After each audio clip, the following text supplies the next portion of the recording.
Hello everybody. Today I will give you a very important tip that will reduce your blunders in your chess games. I've seen this pattern many times as a chess coach. Even in my series on climbing the rating ladder, I witnessed this type of mistake around 1200chess.com. But it's actually much more pervasive than that. What am I talking about? I'm talking about seeing the threats behind the opponent's last move. If chess has one algorithm that you must always apply, it's the question of whether you're facing a threat right now. Whenever your opponent makes a move, you must ask yourself this question. Am I facing a threat? What would they do if I don't make a move right now? That's always the first question. Please try to internalize that in your thought process. I made a video about the calculation thought process. It's called The Art of Chess Calculation. I will post a link here. Also in that video, I'll mention the importance of that question. Let me illustrate what I'm talking about with this example. That's a student game with the black pieces. Just look at the beautiful knight on d3. Black has a very good position, active pieces, plus Black has an extra exchange in this position, also a material advantage. So White says it's enough and he takes this knight with the rook.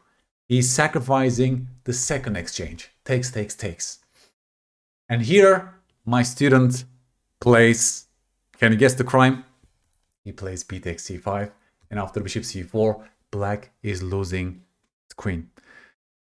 Oh my god, right? So what went wrong here in terms of thought process? What went wrong is Black forgot to ask himself the question of whether he's facing a threat right now, right? Bishop takes d3 generated a huge threat of bishop c4, and Black was completely oblivious to this threat. And I have a theory why Black refused to look at this, and my theory is that because this bishop takes d3 seems like only a recapture, right? And this is my hypothesis. If the opponent's last move is a recapture, then people around this range, many upcoming players, club players, beginners, they tend to miss the threats behind such moves because in their head, this move, oh, it looks like a random normal recapture. So they refuse to look at the threats, the opponent's next move as a result of such recaptures. This was the pattern that I witnessed in my climbing the rating ladder series, and I will show you many examples. Obviously, after takes, what should Black do? You tell me. It's of course b5, right? Because it's all about parrying the threat we are facing. Black has 2 extra exchanges, and Black will win this game with normal play. One more pattern that I've witnessed as a chess coach that causes blunders. In this position, Black goes knight a7, and please stop the video and tell me what White should do in this position by asking yourself the question that you must always ask yourself whenever the opponent makes a move. What will be their next move if I don't make a move right now? And hopefully you notice that after knight a7, Black has a huge threat of c6, trapping your bishop on d5. And many beginners around this range, 1200chess.com below, misses such threats. Because my theory is that because this move was only a retreat. So now we are talking about recaptures and retreats as really trappy moves that people fell for, and the algorithm collapses. Right? Whenever they see such move, the algorithm collapses, they ignore the question. So in the actual game, White goes a4, allowing c6, and the bishop is trapped. So again, be aware, folks. Whenever your opponent makes a move of a recapture or retreat, there's a high chance that you're failing to ask yourself this fundamental question of what is the threat. And if you allow yourself, if you remind yourself to double check that question, I'm sure your blunders will reduce drastically. So what should White do after knight a7? Obviously, since you notice the threat, your bishop is in trouble. I'm sure it was easy for you to find c5. And that's the beauty of asking the right questions, right? When you ask the right question to yourself, what's the threat? Then good moves appear to your mind naturally. You will naturally generate good candidates. And c5 totally relates to the opponent's last move of knight a7, and white keeps an advantage position with much better pieces. So I will test you with these two quiz positions. In this position, white's last move was knight f3, and black in the actual game took on h4, and white recaptured with the queen.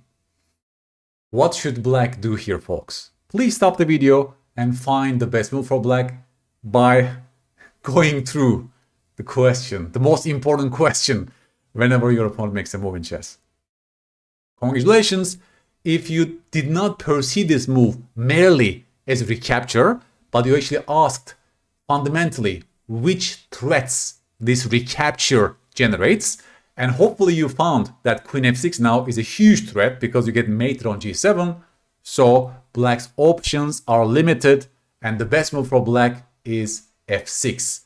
Because black is parrying the threat, black is activating the rook, and if white takes on f6, then this knight can also find some life in this position, okay? In the actual game, after queen takes h4, black player took on e5, oh my god, and it allows queen f6, and black had to resign. I covered this position in my series Climbing the Rating Ladder, again, around 1200chess.com. This pattern was pervasive. This kind of blunder pattern was pervasive.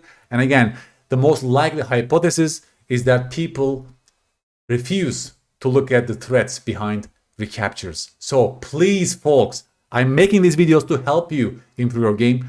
Please remind yourself, don't let the algorithm falter and fail when your opponent makes a move. Let's finish with this position. Black just played queen d8. What should white do in this position, folks? You tell me. You tell me.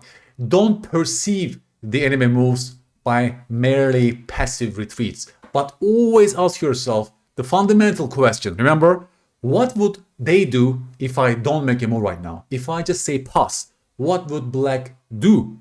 In other words, what's his idea, right? Don't be naive. Maybe queen d8 actually creates a huge threat that you must parry as white. And once you ask yourself this question, once you're careful, I'm sure you noticed that g4 is a huge threat right now, and that's the idea behind queen d8, because there's no more knight h4, and this knight on f3 will be trapped, right? So what should white do? Well, our options are limited. We have to survive our knight. So let's say knight f1 seems to be a good move, because after g4, the knight can actually escape back to d2. In the actual game, obviously, white didn't see this and allowed g4, let's say after rook d1, g4, and the knight was trapped. This also connects to my rating series Climb on YouTube, that around 1000chess.com, people have trouble noticing their trappable pieces. Trappable pieces. This knight on f3 is lacking mobility, right?